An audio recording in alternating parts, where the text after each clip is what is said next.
So those projects were amazing, but it's what I learned and took away in 2 years that impacted me for life. And the reason that I went into the work that I did, because honestly, I use what I learned every single day in what I do. And it's, I learned by doing, and I had no one else there to say, Gretchen, do this, Gretchen, do that. It was, okay, what's next? And it was just me thinking, okay, how could I help? How could I get this done?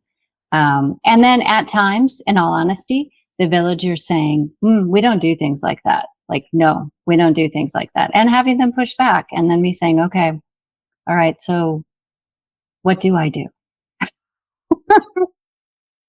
Which was fine. I mean, that's when you're in your early 20s, you have to do that no matter where you are.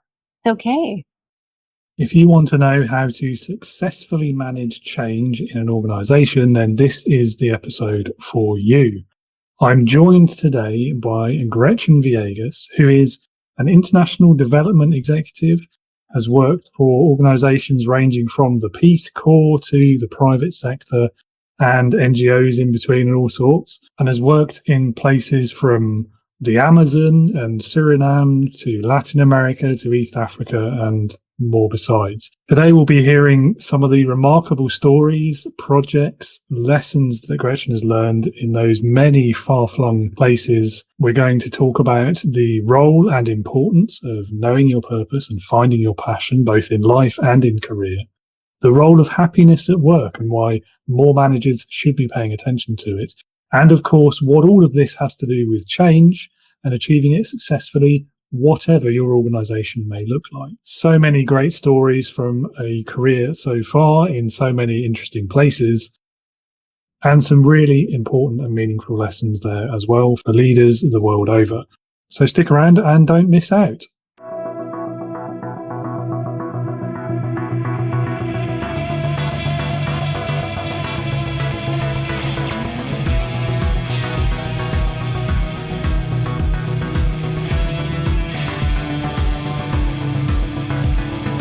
Welcome to the Leading with Integrity podcast. Leadership talk for the modern manager. With your host, David Hatch. Gretchen, welcome to Leading with Integrity. It's lovely to have you on the show today. Looking forward to getting into some really deep parts of leadership and more, I'm sure. Sounds great. Yeah, so to start us off, over to you really to introduce yourself to the listeners. Tell us a bit about your background, your career so far, and what you get up to today. Yeah.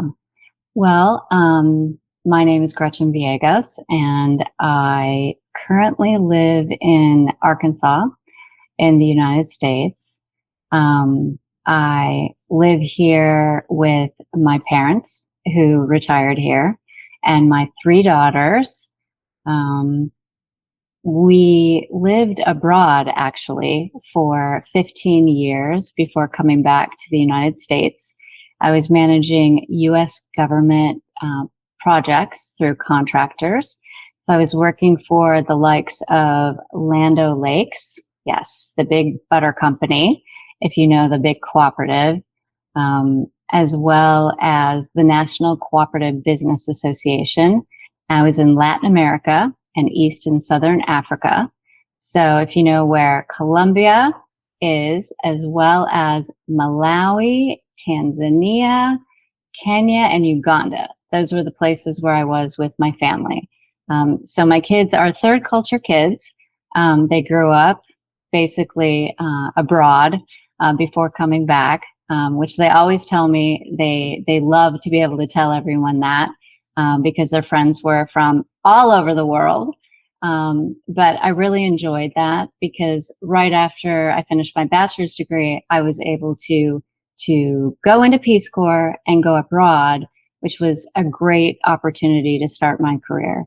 And in 2014, I came back to the United States, worked out of Washington, D.C. for a few years, and then moved here to Arkansas, where I am today.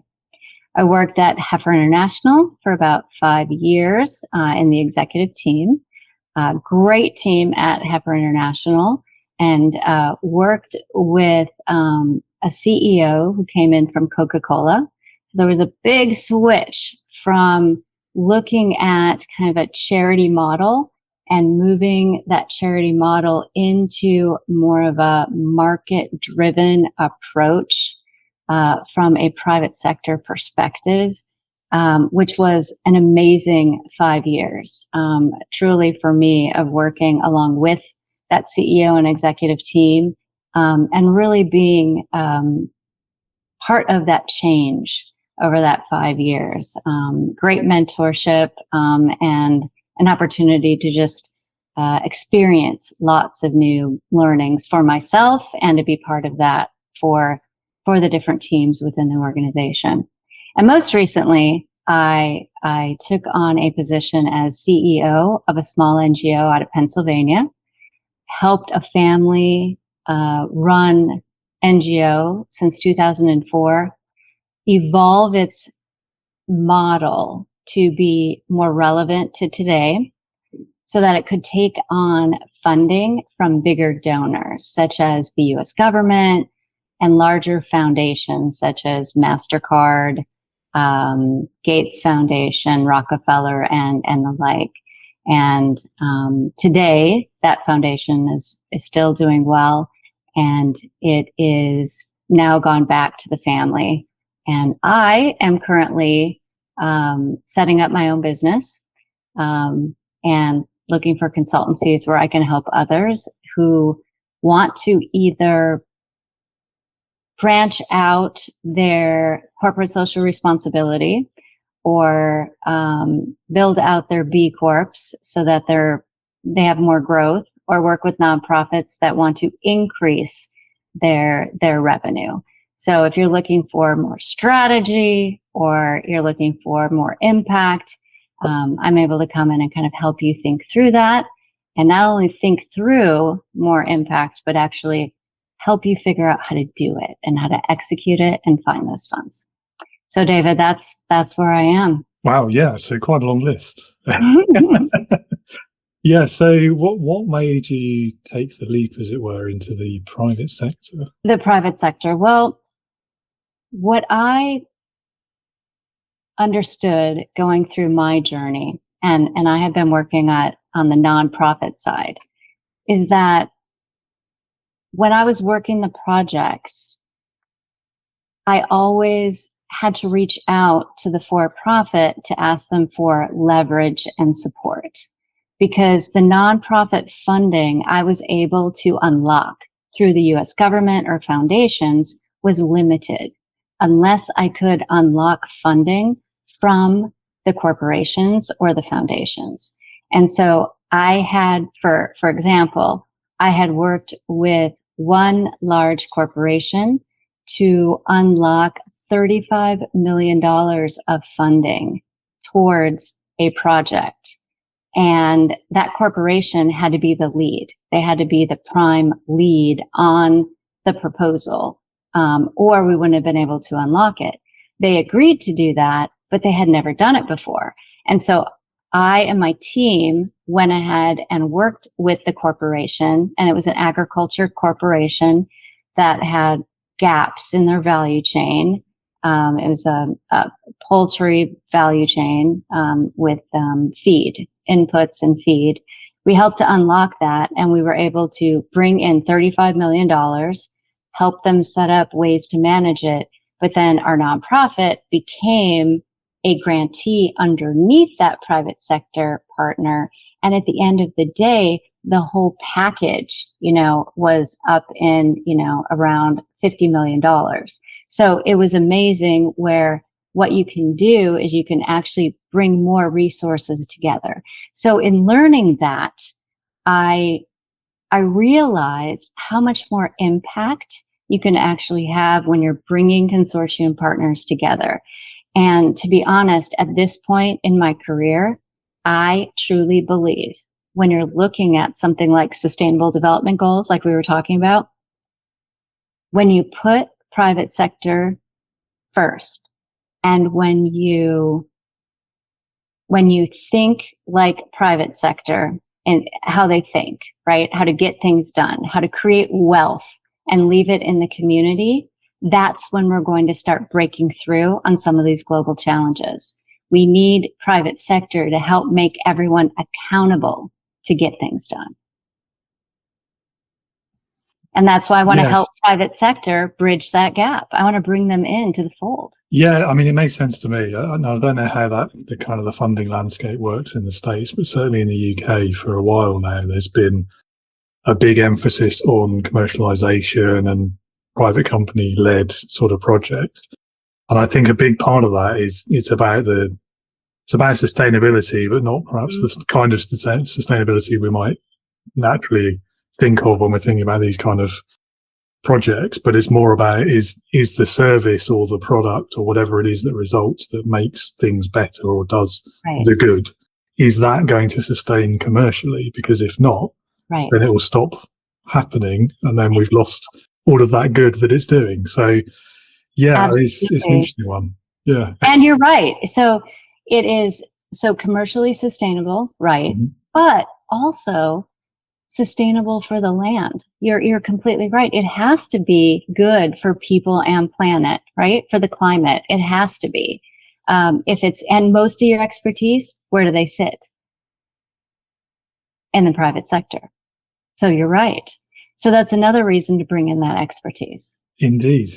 So, I mean, what we're kind of dancing around a little bit here is the concept of purpose, and we've hinted at passion, I think, because that's why we're both doing what we do.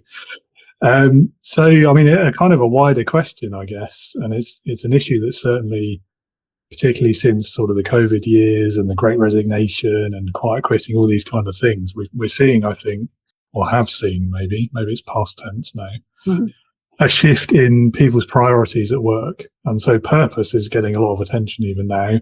Passion, I think, is similar variation on the theme. So for you, like, what was it that helps you find your purpose and your passion? Yeah, that's a great question. It was going into the Peace Corps right after my bachelor's degree.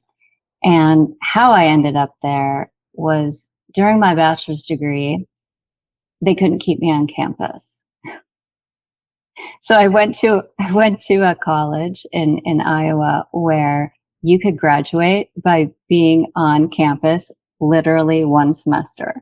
So I was in Mexico. I was in the UK. I actually worked at Amnesty International for a semester, like internship, which was fabulous.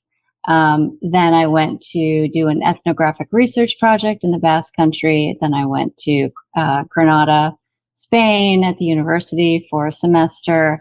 And then I actually went to the U.S. Information Service when it still existed, before it was incorporated into the State Department in Washington, D.C.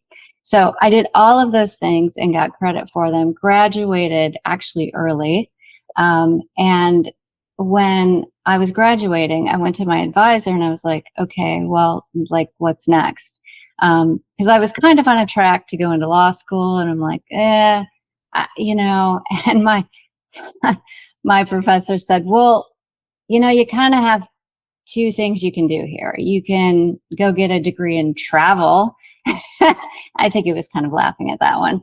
Or, you're taking anthropology and you're taking political science classes. And he said, you love them. Like, I just couldn't get enough of the political science and the anthropology, Spanish courses.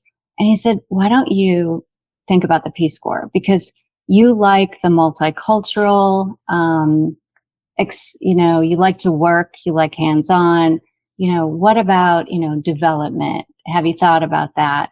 And I went and looked into it and I signed up. And it was actually quite competitive to get in, but I did get in. I was placed, and I went to Suriname, South America. So not Spanish speaking, African tribe in Suriname, right above Brazil, that little country right in the middle, and lived with an African tribe of 600 people on the river of the Amazon. Was an absolutely amazing experience. I can't say I was happy every day I was there, but I can tell you that I know why I was there, because I found my purpose. And what I realized was that I could be the bridge. I realized that development was not about knowing what to do and coming with all the answers. Development was the bridge of coming, listening, helping to understand where people were today, where they wanted to be, and helping to create the path of where they wanted to go, and trying to find the resources of how to help them get there. And I left Suriname knowing that's what I wanted to do. And then I had to figure out how I was going to get the rest of the education to fulfill my purpose. Not many people, I suspect, will have travelled that much before they've even graduated. Well, I don't think I would have finished my bachelor's degree had I not been able just to get out. Yeah. I learned by doing. Mhm. I just, and I figured out, okay, if I could do this, this, and this, I could get this many credits. I was lucky. It's better quality of learning as well than if you just stayed in one place and went back and forth to the library every day or something. I had mentors everywhere. I had mentors everywhere, and they were not in books. Mhm. They were in learning about human rights, right? In the UK, they were about, actually learning Spanish in Spain. Mhm. I mean, it was incredible. Yeah. Not that I'm knocking the library, of course. It still has its role. I still needed the library for my thesis statement, so Yeah, fair enough. they still made me do that one. But that was that one semester at the end, right? So yeah. Right, exactly. Yeah. No, interesting. And hearing the way you speak about that work towards the end there as well, it struck me that that could actually be quite a good description of leadership as well, is the bridge, helping people find the resources to achieve what they want to achieve, all of those things. I was ticking quite a lot of leadership boxes for me as well. So there you go. You've answered all the other questions. We can stop now. Oh gosh. No, I'm not letting you off that easily, sorry. David, that was just the start of my journey. And I mean, what it taught me was that, when you graduate from college, you think, okay, now I've got all the answers, right? Whether they came from a book or work, you get this fear of, do I have all the answers? Like, can I go into work and I know how to do everything? And you're like, I need to have the answers. What I realized in Peace Corps was, it's not having the answers. It's about listening and learning where you are, where a community is that needs help, where they want to go, helping them with questions of where they want to go, listening intently and asking more questions to really understand where they want to go. And not just surface questions, but what's the root cause? Like the whole root cause of people are sick. I don't want them to be sick anymore. Well, why are they getting sick? Is it dirty water, right? Is it that you have no clinic? Is it like, what is really causing it? And then once they've figured out, okay, with the questions, why, then it's, okay, how do we get there? What would be the best solution based on where they are? And then it's, okay, research, where are our options that we can go look at, and where might the money come from? That's development. That's development. I had no idea after all my studies that is what development meant. I didn't know. I'm sure you're not alone in that way. I think most recent graduates, however much they may think they know it all. Yeah. I mean, certainly I think back to when I graduated my bachelor's, and yeah, all I really remember was, what do I do now? That was my overwhelming feeling. Right. Because it's coming out of a period of sort of, if you include all the college and school and everything before that, Right. it was, it must have been a decade of constant education and nothing else. Yeah. A few temp jobs here and there. But you don't really understand the workplace, do you, until you get there? Whatever that workplace is. Exactly. And you know what? That right there, I remember it in every single project I do. Mm. It's what I learned. It's where you are, where are you? Where do you want to go? Are you listening intently enough? Did you ask enough questions? Do you know what the root cause is? Do you know how people are feeling about it? Do you know what your hindrances could be or your risks? Do you know what all your options are? And then do you have enough buy-in to move to that new place and stay there? It's the amazing part to me, David, is that what I learned there after 25 years of work, it's still the same process I go through every time. I've just added some new tools. And it's the same process I teach others who come and work with me and partner with me. That's the amazing thing. Absolutely. I feel like I have to ask because I'm really curious about what it's like. What's the Amazon like?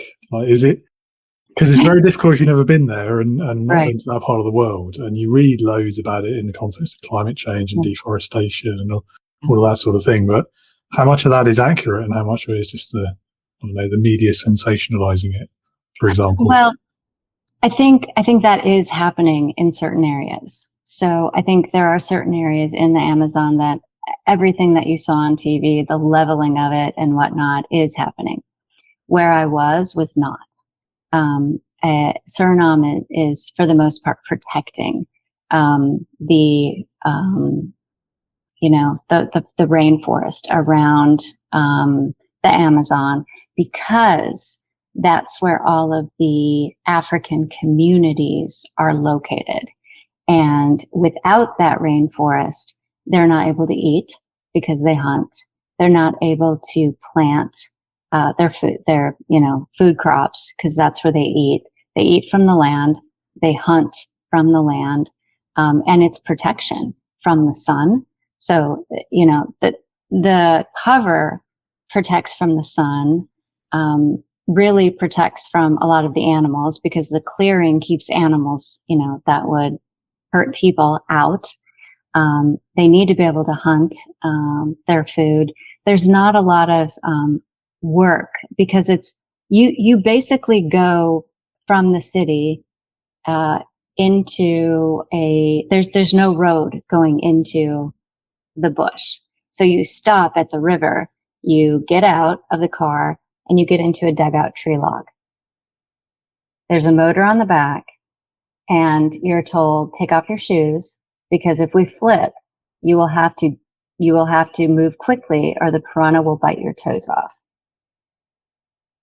And that is no joke. Yeah, no joke. So when I was there, we worked on a water project because the women and children had to walk over a mile to actually get clean water for drinking and cooking from a natural spring and carry it on top of their heads. And so we worked on a project to actually pipe in water. So that was one project we worked on when I was there, and they had piped in water for the village by the time I left, which was amazing. And that was a project we did together, which was, it was a community owned and managed project, but funded by the Dutch embassy for all of the materials that they needed. And can you imagine trying to bring in all of those materials from, Paramaribo into the village? It was extremely costly, not only to buy the materials, but to bring them in. Think about by boat and all of that. It was just, constantly bringing all of that in for weeks on end. So in that area, the Suriname government did a good job of protecting it. When I was there were no clinics. And so it was, if you get a snake bite, okay, or an animal bite, go see the shaman. That is your best bet. Or wear your gum boots. So number one, wear your gum boots. And two, if you get a bite, go see the shaman. That's your best bet. There were a few midwives there to help babies, birthing babies, but there was no clinic, or doctor. So if you needed to call in, it was a radio that worked sometimes and didn't. So we'd have to wait for the radio to actually call in if we were sick. So yeah, we'd wash our dishes in the river, and you do see about that community at the river. Have you seen where you see at the community at the river where everyone talks and everyone shares information? That is true. That's how you find out what's going on in the village. You have to go wash your dishes morning and night, because if you don't, people will think you're sick. People will come and check on you, And then learning the language, the kids taught me. Thank goodness for the patience of children. It's a tonal language. It's not written. And I'm just so grateful for children with a lot of patience. I did crochet projects, which they turned into micro enterprise projects, which they would crochet. Thank goodness my grandmother taught me to crochet. So we crocheted and brought all the women together. You'd find us sitting there crocheting. If you go on my website, you can actually see me sitting with the children and the women crocheting new projects. Then they figured out how they would take them to town, sell them, and bring back money and do things in the village. I was so proud of them. All I did was teach them how to crochet, and I gave them money for the initial yarn, and then they set up the rest. The other thing we did was to build a new school. And again, the Dutch embassy was the one to give the funds and to bring all the materials out, and the village built it. And I was the one to say, what's the need? What do you want? The school? How are we going to build this? They laid out all the materials, what work they would do, what they needed someone else to do. I helped them write it up.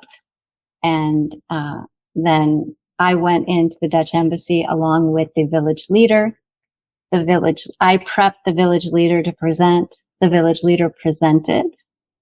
And then I got backing of Peace Corps to say this was a real project, and to reference me that this would happen, that this project would happen, and I would, oversee it. And then we were able to access the money for everything. So, what else do you want to know? No, Spiders, snakes, rats. No, I live in Australia for a bit. I know all I need to know about those. Thank you very much. Okay. Run away is my main lesson there. But anyway, wow, that's. So we started that off really with a question about your passion, and it's very clearly come out from all of those stories. Yeah. And then purpose as well. I mean, being able to have such a meaningful impact on such worthwhile projects that make a difference to people's lives. I mean, that's got to be what it's all about, surely. Yeah, but it was, so those projects were amazing, but it's what I learned and took away in 2 years that impacted me for life. Mm-hmm. And the reason that I went into the work that I did, because honestly, I use what I learned every single day in what I do.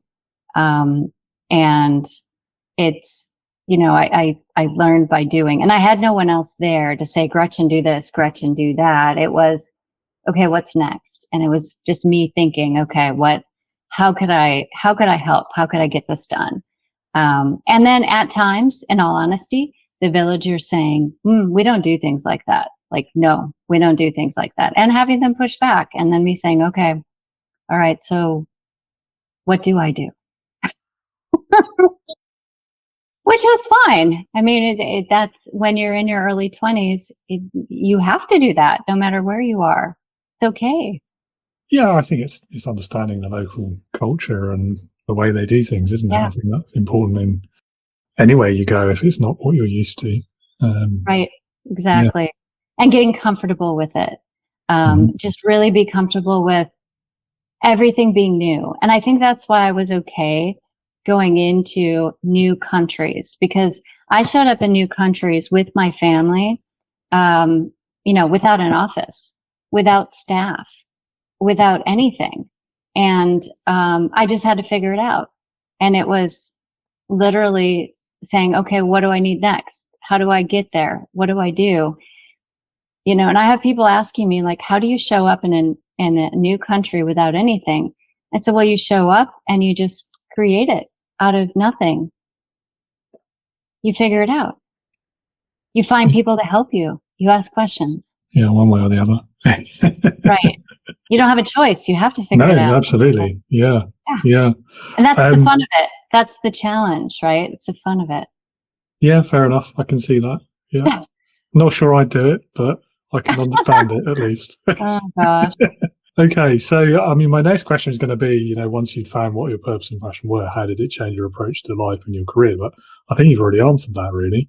It's about what you've learned, isn't it, and how you still apply it even today.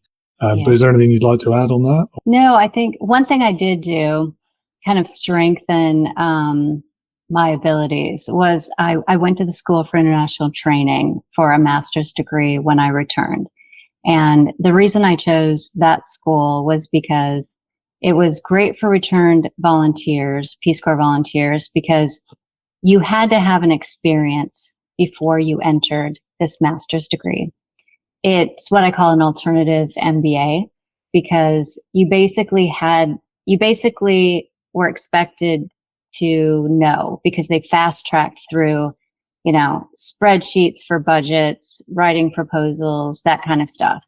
So I kind of felt like I knew enough about that. It really focused more on multicultural training, experiential adult training, how to be comfortable in, very diverse environments. And everybody in my courses were from different countries.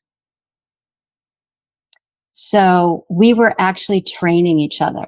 So it was very hands-on, everything that we did, and we were critiquing each other in depth.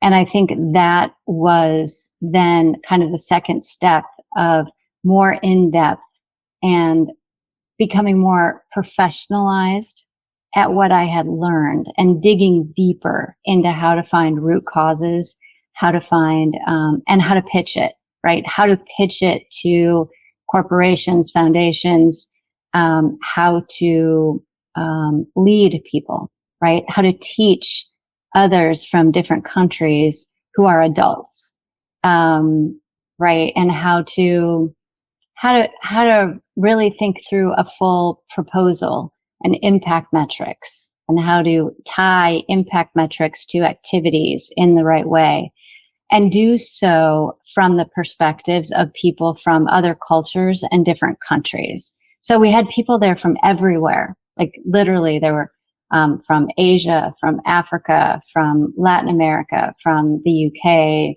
all the European countries. And I would say that was the next step of what prepared me for my career. People I still stay in touch with today. And again, what I take with me in every job that I do. So I would say Peace Corps and that master's degree, I couldn't have done better with what I studied to prepare myself. And I don't think many people can actually, a lot of people can't say what they did or studied to prepare for their career. They actually take with them everywhere they go. And I can't. Yeah, and I think you're quite fortunate in that. Very fortunate, in fact. I mean, I can't think of a single thing I learned in my bachelor's degree on politics that is useful to me today. Are you sure? Apart from, well, maybe like the way you think, like the academic mindset and critical thinking. But even that, I think I learned more from my master's than I did my bachelor's degree. So yeah, I don't know. Yeah, maybe. Yeah. Yeah. But yeah, I mean that speaks the power of education as well, doesn't it? Yeah. Well, yeah, I've come across many people that said, "Oh yeah, I just had to get it out of the way," and then move on to actually do real work. And I said, well, I'm very fortunate. I feel like I've built on everything and taken it with me wherever I've gone. And the investment of time and energy and money in everything that I've done has been worthwhile of everything I've done. So, really lucky. I think part of that maybe is about your own mindset, though, and the way that you choose to think about these things that probably not everyone does. And again, maybe there's a cultural difference there, and maybe it's a generational thing. I don't know, but there was a period in this country, at least, where if you wanted to get what was perceived as a decent job, you had to have a degree, and it didn't really matter what that degree was in, unless you wanted to be a doctor or a lawyer. Yeah. Same thing here in the US. Yeah. And the government's pushed degrees a lot, and, you know, everyone go to university, and that needs to be the norm and all of this, while simultaneously putting the prices up and putting the funding. But anyway, let's not get into politics again. Same thing here in the US. Yeah. And then, I mean, it. there's a whole debate.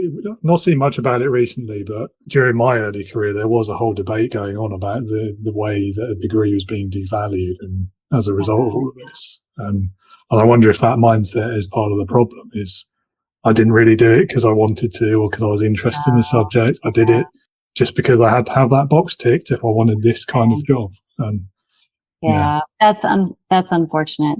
I think for me, mine were practical.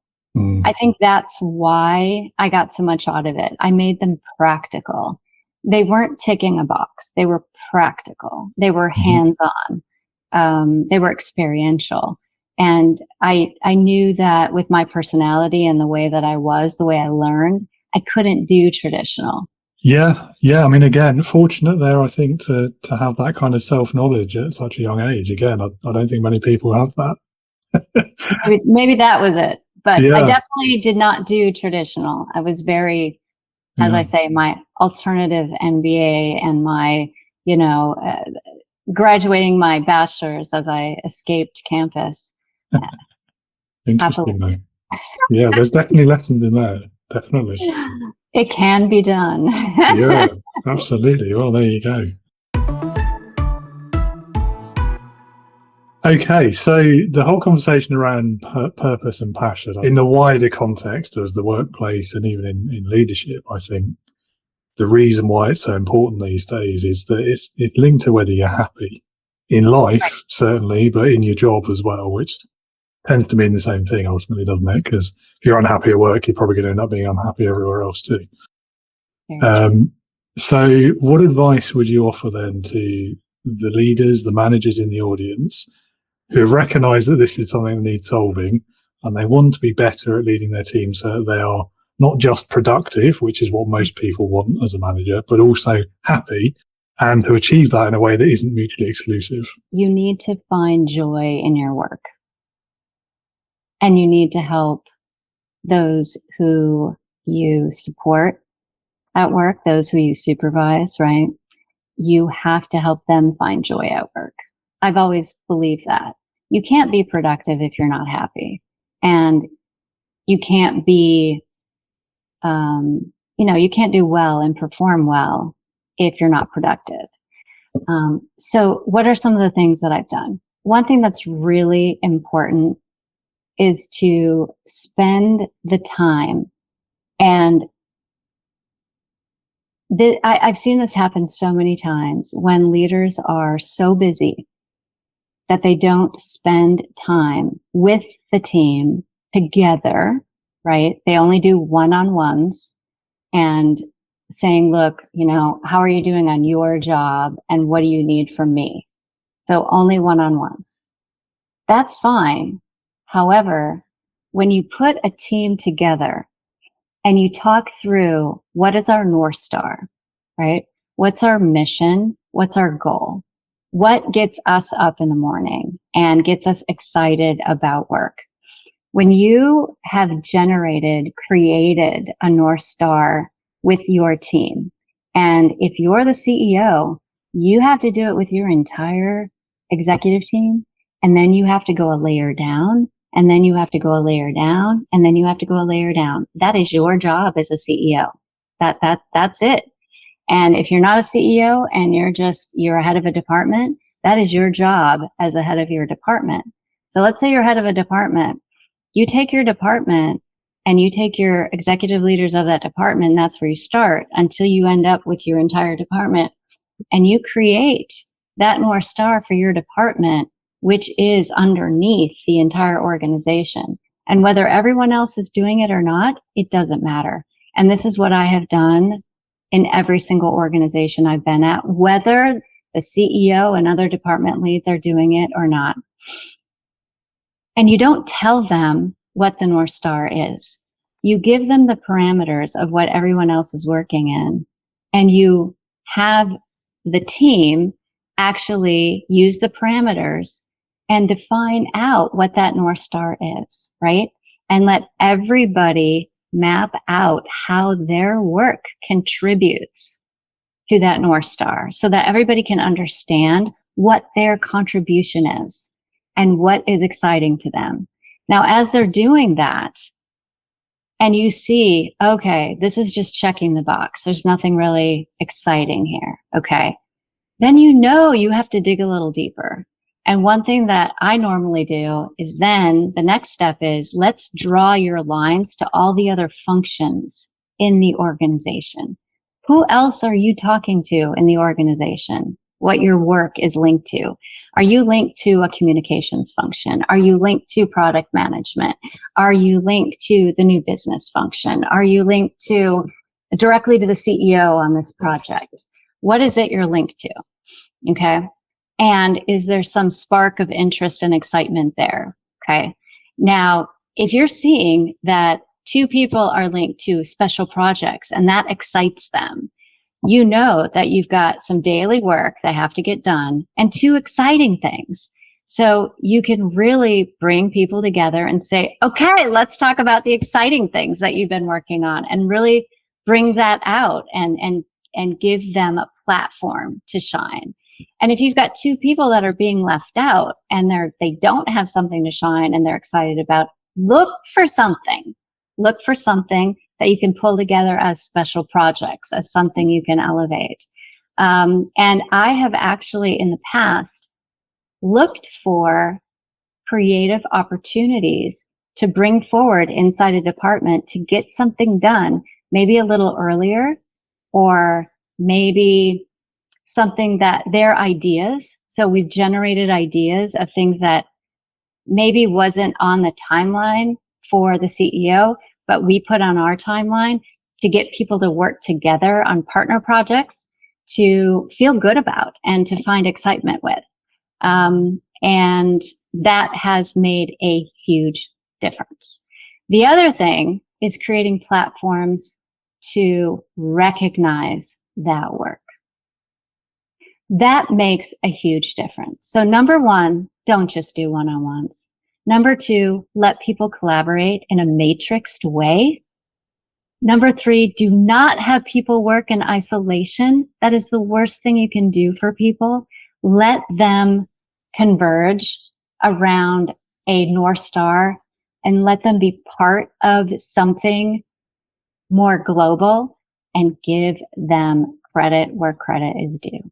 Yeah, I don't know where to start in responding to that. So I love everything you've said there. I think the bits I love most are the way you talked about having that consistent conversation all the way down all stages, however high or low up you are in the organization. Because, I mean, how many CEOs have we all worked for, the listeners as well, I'm sure, where they decide the vision, they decide the North Star, it goes in a memo or an email, it's fired off to a couple of directors, and then it's their problem to make it happen. It's so important to have those conversations in a consistent way with everyone in the organization. And exactly as you described, work your way down and just make sure that everyone's on that same page.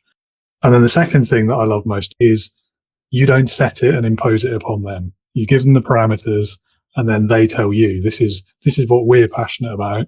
This is why we're working in this organization that you're leading. This is what we think the North Star should be, or the vision, or the values, or whatever it is that you call it in your company. Right. Exactly. Yeah. That's called buy-in. That's called exactly. Yeah. Because no one's, the memo approach is all well and good, but no one's going to buy into that. No one's going to believe in it. Not as much as if they've had a hand in creating it.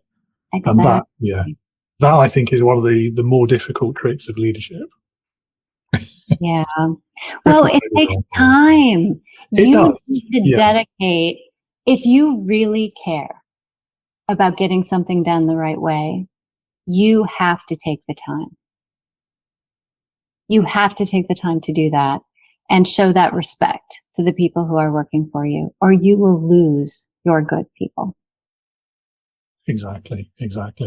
And even that, take the time. Again, we've all heard it from the stressed and time poor manager, haven't we? And, I just don't have time to do this. It's like, well, no, whatever else you're doing, you don't have time for that. because this is your job as a leader. This should be your first priority. Right. And Exactly. it's, when I hear that, I just, red flags are waving everywhere. I know. And yeah, so many people, it's more, okay, I got to check the box, do this, do that. And I get it. But the whole organization or company will pay for it at the end of the day. Absolutely. Yeah. In some way or form. Yeah, definitely. Either by losing all of your good people, or your organization ends up out of alignment and you are not able to reach your goals, whether it is a revenue goal or it's an impact goal. It doesn't matter. You will get out of alignment. And it's amazing when you go into an organization and you ask, even at senior leadership level or a few levels down, what is your strategy, or what is your mission, or what are your values? And no one has the same answer. That's awkward when that happens, isn't it? And I would say 7 times out of 10, it happens. Yeah. And then they say, well, we spent so much time on this and training on this. And I said, well, but how did you do it? How did you do it? And, so that's something that I have gotten really, really good at over time. And I mean, that's something that I want to offer as well under my company going forward, is some how to and support and help on how to do that and do it well, if companies are willing to put the time into it. But you have to be willing to put the time into it. It is not I'm going to pay for it one-off deal. No, that's just not it. You have to invest more than the outcome. I think you are responsible for your people. And if you respect your people, you will take the time to do it. And so on that note, we've possibly covered a few of these points already, but so you, obviously with everything you've done in your career so far, whether it's, helping an NGO or an organization make a strategic change or bringing water to countries in the Amazon, you've obviously worked on a lot of change management projects. I'm sure you have some really interesting experience in that. So I'm going to ask you, what do you think are the key ingredients for making a successful change in an organization? I've done it various times. So imagine an organization that just hit 60 years old, always managed the same way, had unrestricted money that allowed it to function and have funding in 20 plus different countries, never had to fundraise at all besides the unrestricted money that came easily online.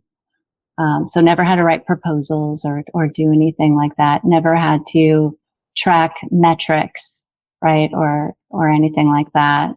And, just turned in their budget requirements every year. Really didn't do any restructuring or anything like that. And all of a sudden, a new CEO comes in and says, okay, we are going to not do this anymore. We are not going to continue with the charity model. We are not going to do this because we can do better. And we can do better by ensuring that the households we're working with in all 20 countries, when we place an asset with them, we are going to break the cycle of poverty by disrupting the system that's keeping them in poverty. And we're going to make them part of the system. So we're going to break the system of poverty. We're going to bring them inside a productive value chain and give them more knowledge, resources, and assets so they can have a growing farm that will continue to grow inside the value chain. So it could be coffee, it could be spices, it could be a goat farm, it could be poultry, it could be a dairy cow. So whatever it is they're working in, we will look at them holistically But these are families that are vulnerable because they're kept poor, right? So like you said earlier, they're kept under a broker, right? Like a broker relationship. We're going to break that, and we're going to, create farming as a business that in which they can grow. And so that was a new concept. So like a market system type approach. And so I'm invited in, I create a brand new department called Program Effectiveness. And this new department hires in people from the industry that sets up a monitoring, evaluation, and learning unit that helps them track where are families when they start. Once we place the assets and knowledge, where did it go? And then how do they move over time, and how do we track that? Okay. Then we also place some technical experts of, okay, how are we going to change our model over time, right? So it's not just doing X, we're going to do X, Y, and Z. And how are we going to train and teach our field staff how to do that? And then how are we also going to look for another section of the team, partnerships, so that we can actually leverage the unrestricted money we put out and look for additional partners and other money like corporations, foundations, and whatnot. So I slowly set all of this up and we start to move forward. Okay. So number one, we need a phased approach, right? 60 years, there is no way this is going to happen overnight. So number one, we need a phased approach. It needs to happen slowly over time, right? And it can't happen overnight. It needs to happen slowly. Okay, phased approach. Number two, your executive leadership from CEO down has to understand the phased approach and has to communicate it transparently and openly of how it's going to happen, and any other initiatives that are going to happen within the organization cannot contradict what your phased approach is going to be. So it has to be really well organized and orchestrated with every other change that's going to happen in every department. So those were the main changes that I described. But every single change in marketing, in the unrestricted, in money going out for the unrestricted, in activities that are going to continue going year after year as we're phasing and changing, all of that has to be orchestrated together and clearly explained and communicated from the top to everyone. Okay.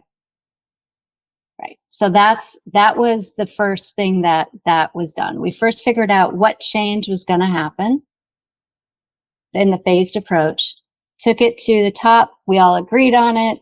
And then there was a very clear communication over 5 years of what was going to happen. No one really understood how this was going to happen down here, but that these were the milestones. And it was like a calendar plan, and that there was one person, it wasn't me, that was put ahead, like over this, to say these milestones would happen, and nobody could put something over the top of something else that would confuse another department or the field.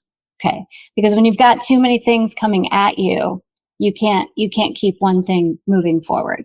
So there was clarity that a change was going to happen, and that these other departments wouldn't do something else on top of the change that was happening. Okay. So then there was an agreement of, okay, we're going to start with the monitoring first, and slowly said we're going to start moving through this process. Okay. So everybody was clear on the process. So each process that started rolling out, what we did was we made it a participatory process with the field and the headquarter team. And because it affected the field first, we created small groups with the field team. So we had like a field advisory and a headquarter advisory where we create drafts. So any changes that we create in protocols and processes, we first created a team with the field, a team with headquarters, created a draft, rolled out the draft, had trainings, traveled everywhere, showed it to everybody. And then we had a period of using it and giving feedback before we rolled it out. And then we go on to the next part until we got a whole section done, and then we'd roll it out. And so it was a process of, we knew we were changing 60 years of processes or somewhere where there was nothing. And so we would slowly do it by sections and then roll it out, and never without the blessing of the senior leadership saying, this is it. You now have to do it. You have given input into it. At some point, David, we had like 600 pieces of feedback we had to check off that were integrated. And we had to show that we had looked at feedback from all of these people. Because it was on a timeline and we kept moving forward, we did it all. And every single change that went through happened. They tried to do this various times in the past. It never stuck. Everything stuck. And I think it stuck for a few reasons. One, we could never have gotten it right without getting feedback from the people who were using it. We couldn't, because we didn't have all the information. So we needed their feedback. Two, we needed executive leadership to sign off and make it policy. Three, it had to be communicated throughout the entire organization, so nobody could get around not using it. People felt respected and people felt proud when they used it, and they spoke up to say, I used it, because they knew their bosses were behind it 100%. And so they were proud of using it, and they felt their performance was going to be seen as positive because of it. So I would use that approach again and again and again. And it's amazing that they're in a completely new place, and they are par with the competition right now and bringing in restricted funds. Well, there you go. The results speak for themselves, don't they? Yeah. I mean, but I can tell you, I went head to head with people over and over again, because people were, why do I have to change that? I don't have to change that. And I'd have to explain, and I explained. And then, I would bring case studies. The other thing that happened, so let me mention this. When you have so much resistance at certain times, you have to just stop. Sometimes when there's so much resistance, you just stop. And what you do is you go look for an early adopter, someone who believes in it. And you go and you do an application. And then you bring back the application and you show it. That's how I unlocked because I had a big organization, right? So I unlocked 4 or 5 issues with our senior leadership by doing that. So I found an early adopter in Senegal, and in Ecuador, for instance, that they didn't want to do an activity-based budget, okay, which we need to do to show donors how much money went towards each activity, which I never had to do before. So we ran an activity-based budget on one project, came back, showed it, how it was done, how it could go in the system. They saw it, realized it wasn't so difficult, okay, brought it up and used it. But if you get so much resistance, you're going to break if you don't back off. So try gently, try explaining, but then back off. Go find someone who's willing to adopt, an early adopter who's willing to try it, kind of under the radar.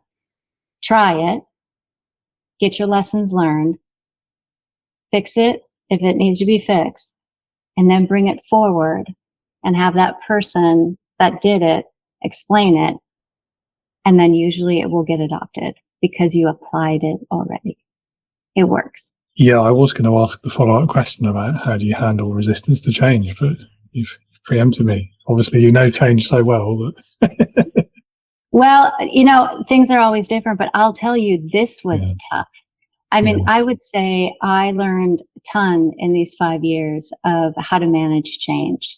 And it was like every night I went to bed with a challenge, almost every night. And every morning I had to think about how to maneuver through a challenge.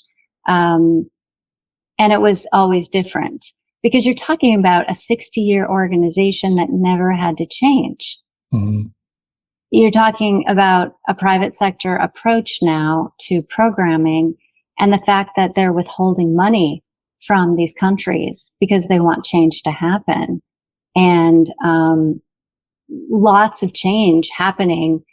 They feel quickly. I feel like it's so slow, like, I'm losing my life here. But for them, it's just very, very quickly. And I have to do it in a way where I'm not going to lose everybody.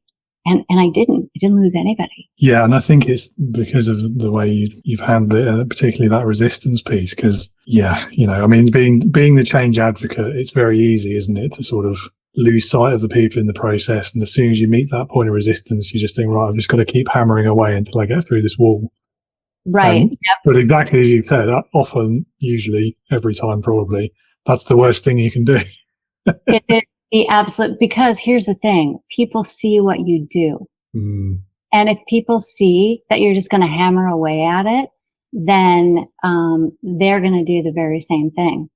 And then they're going to, and then people are going to be watching you.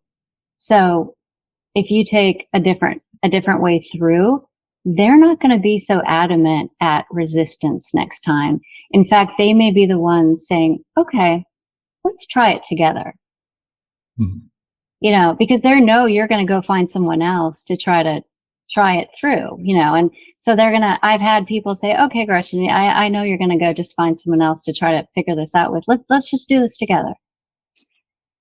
And then that's the best outcome, because then then that person knows their concerns are going to get incorporated into what we're going to work through. And something I'm most proud about is not losing anybody, because, the core of NGO work is heart, right? But I was bringing the mechanics and the heart together, and you can't just replace a heart, right? Well, okay. But, when you restructure a place, it's hard, because you have to, you've got people who have been there quite a long time, and the question of, okay, you let them go, you bring in someone new, the cost of talent change and whatnot. It's a question, right? And you have to have competence and technical skills. Even in the NGO environment, when you go into restricted funding, you have to have skills to win proposals, right? To understand the objectives of all our different donors, to understand how to talk to companies and corporations, right? Not everyone can do that. You have to understand how to understand corporations, how to talk with them, how to understand how to make a pitch, right? And how to give buy-in from a company so they can trust you, because a lot of companies don't trust governmental organizations, right? With reason. To be able to make people understand, you need to build your competency, and you need to understand how to do this, that, and the other thing, and have them step up and say, I'm going to try and I'm going to do my hardest. That's pretty good. Definitely. Yeah. I think leading from the heart with the heart as well as the brain, I think I do agree. I think it obviously that's almost a no-brainer. Mixing metaphors now in the NGO world, where that's kind of the purpose of a lot of people being there to start with, isn't it? But I think there's a big lesson for the private sector there as well, in terms of how they manage change, especially in the really contentious ones like the restructuring and that whole thing. Because in the private sector, I think it can be a lot easier for people to just be like, well, okay, we're a commercial organisation. If you're not going to go with the change, then you're going to go. Bye. And it's very easy to do that. Well, depending on which country you operate and labour laws and so on. But psychologically, it's easier to do that in the private sector, I think. But actually, when you do that, you are incurring a higher cost, because the cost of replacing someone is like 300% of their salary, I think was the last data I saw on that. Okay. Like it is very high. Yeah, it's expensive to do that, but also you're losing all their knowledge. You're having an impact on the team as a whole every time you let one person go. And in a big restructuring change, you might be letting a dozen or more go. And it just sends the wrong signal. You're not going to get everyone else bought into the change if they see that anyone who resists gets the sack. Right. No, and you can become an advocate. Yeah. So basically, if you say to that person who's resisting, okay, well, help me through this. Help me. Where are your concerns? Help me through this. They can become your best advocate. Definitely. And then you don't have to worry about the rest resisting, because you now have an advocate. Yeah, absolutely. And the concern might be a real concern that as a manager, I can't see. Yeah. And I think in my experience, they usually are, in fact. Mm-hmm. Yeah. Yeah. I mean, it's a much better way of doing it, I think. And it's back to a question of priorities again, isn't it? I think, it's a much nicer way to behave as well. Well, people. So in any company, in any organization, any entity, I don't care if you're a corporation, a B Corp, or nonprofit, it doesn't matter. People are your biggest asset at the end of the day. People, they are your biggest asset. And if you know how to bring people together and do great things, you will make money and you will have impact and you will have a great reputation.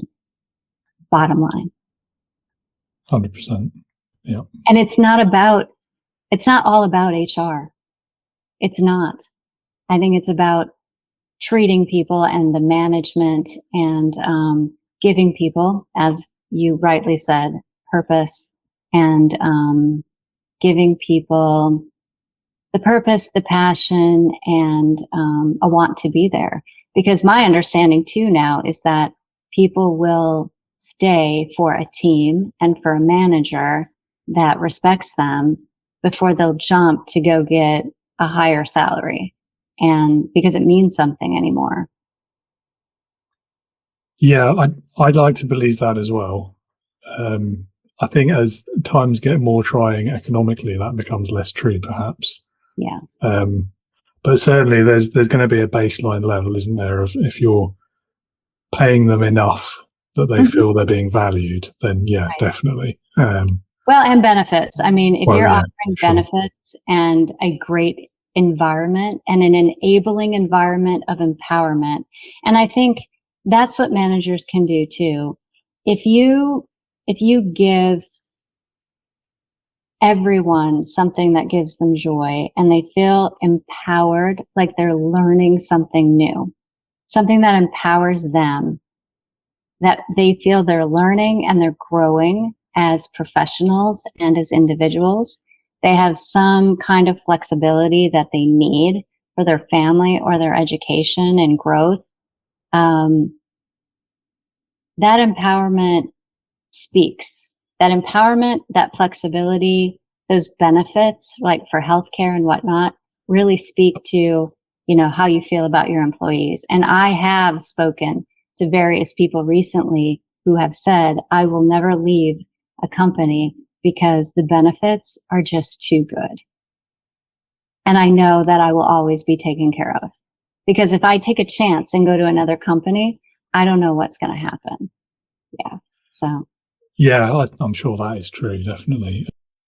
I think it comes down to a word that's come up a few times now, which is trust and respect, And the value, the reward conversation is maybe a bit of a sideshow to that, but it is part of the same story, isn't it? Because part of feeling respected is feeling that you're being rewarded appropriately for the value that you contribute.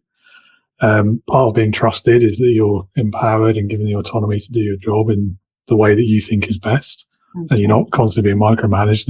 It is all, I think, part of the same big picture, let's call it. But it's still surprising to me how many people get that wrong, though, because it doesn't feel like it's that complicated. But Maybe it is. I don't know.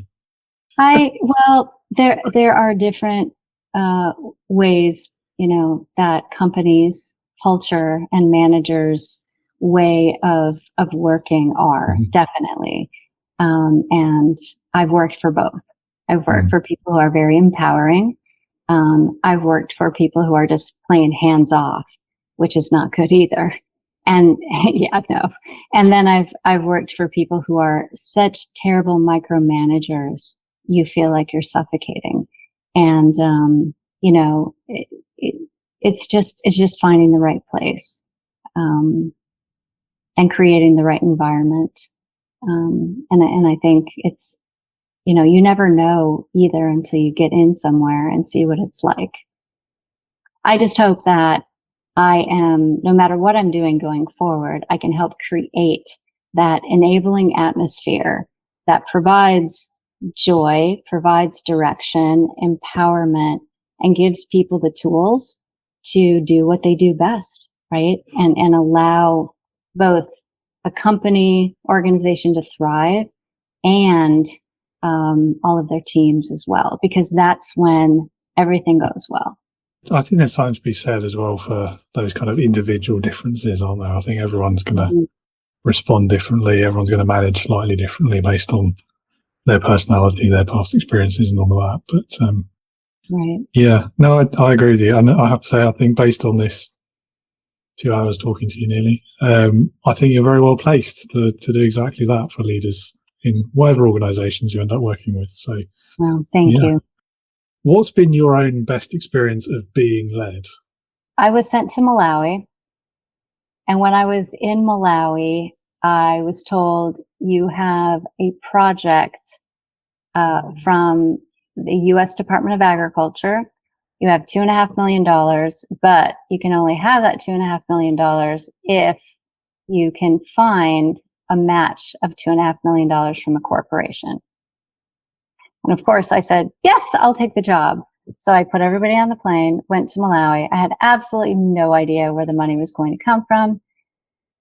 I got there and I went and I knocked on the missions door, the USAID's U.S. Agency for International Development, the missions door. And I said, I'd like to talk to someone in the mission department for USAID.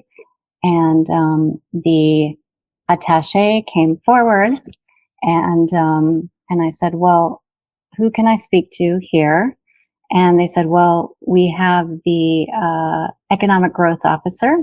And so he came and we talked, and he became an amazing mentor because he believed that the private sector needed to come in to support this project to help create sustainability for this project that Land O'Lakes was managing. And he was actually the one who had been holding back until he could see who was going to come in and manage the project. And so he said, okay, Gretchen, this is the thing.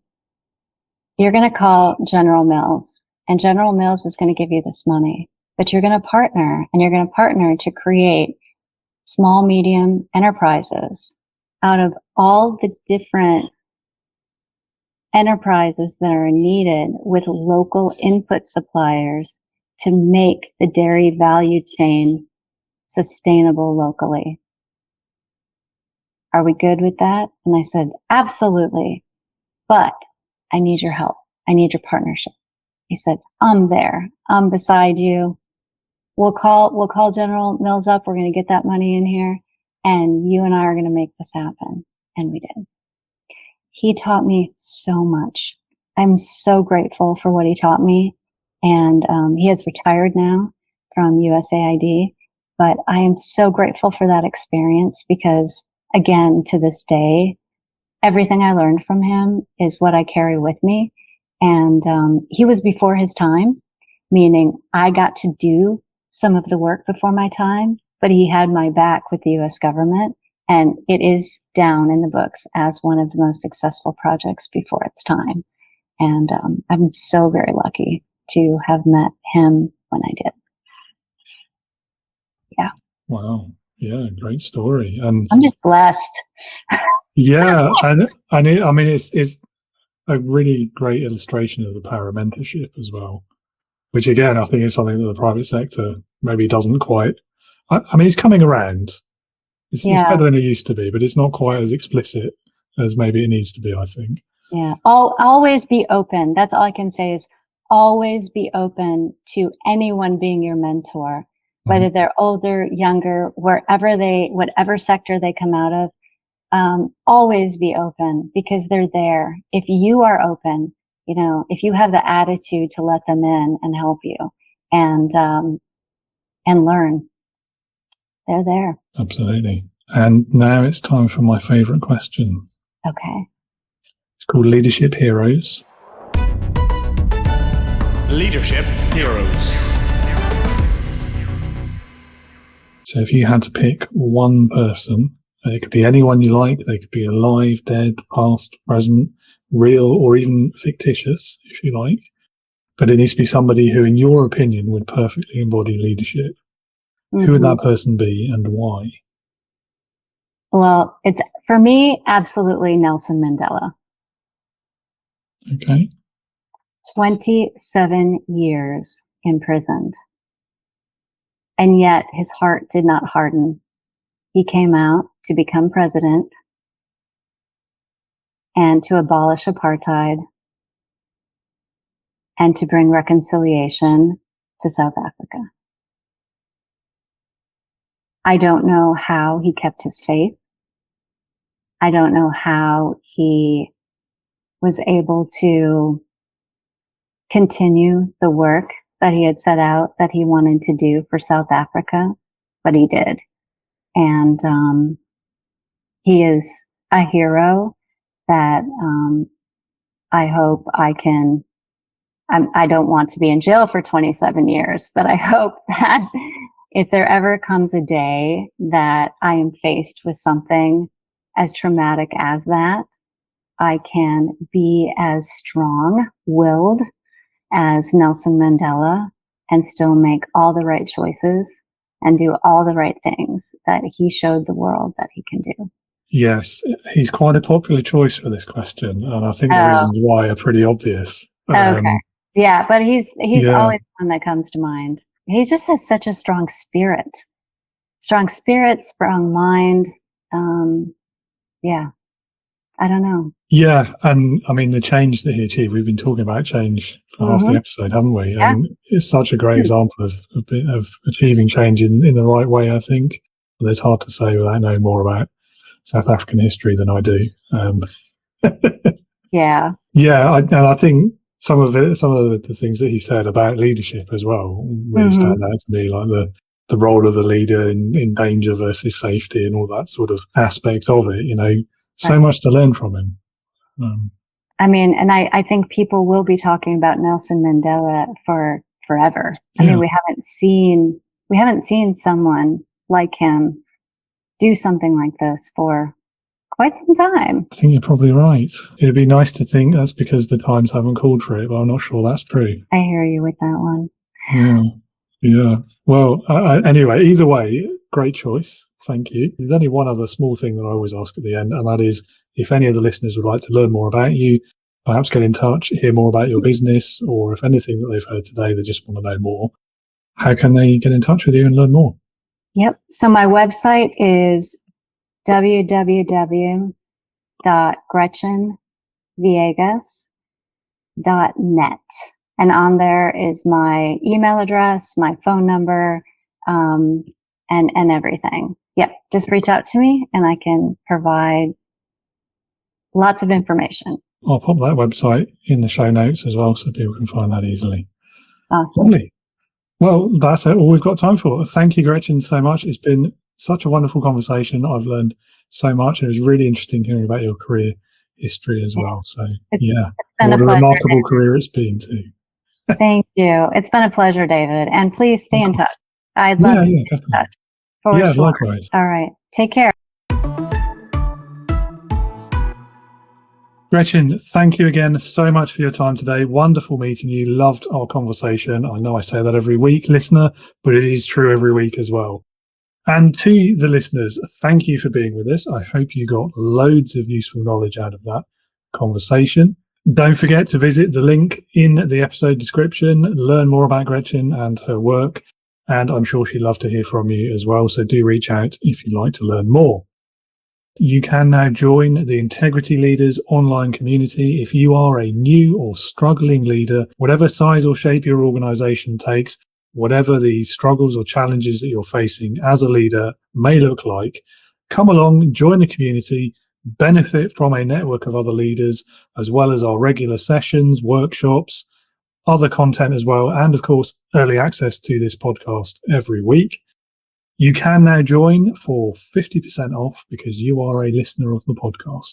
And that's 50% forever, for as long as you remain a member. It's not just the first month and then done. You can do so by using the code HALFOFF24. So that's the words half and off, all in caps, and then the numbers 2 and 4. So pop that in the promo code box when you get to the checkout, and that will, as I say, give you 50% until you leave, or forever if you don't. Hope to see you there very soon. Thank you once again for being with us today. I hope you'll join me again next week when I'll be talking with my next guest, Mandy Bowsmith, about the role of micro-coaching and the impact it could have on your leadership. So if you don't know what micro-coaching is, come along next week and find out. That's all from me today. See you again next time. And until then, be a leader, not a boss.